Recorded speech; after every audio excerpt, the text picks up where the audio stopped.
Hey YouTube, our backyard is getting pretty crazy with all of these weeds. The plan is to use a weed whacker and see if we could clean this up. Going to get my safety gear on and get to work.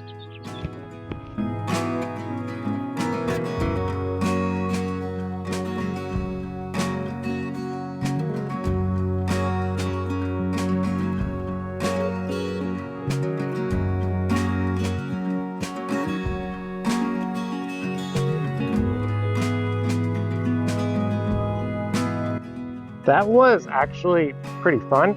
The reason why I went with this one is because I am already in the Ryobi family. I have the battery. The gasoline ones will be better and more powerful, but our yard is pretty small, so a battery powered one is sufficient. The next step is to use this and try to get some of the roots out of the ground. Let's get to work.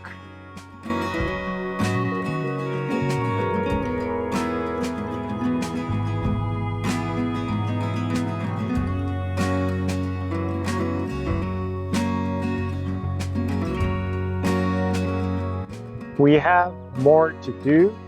This weeder works okay for small to medium size. Once they get big enough and those teeth are no longer biting, I had to physically pull them out, and there's my pile. The really dried ones, I'm gonna start a fire pit. We will keep working while there's still sun with those two tools. Video 55 done.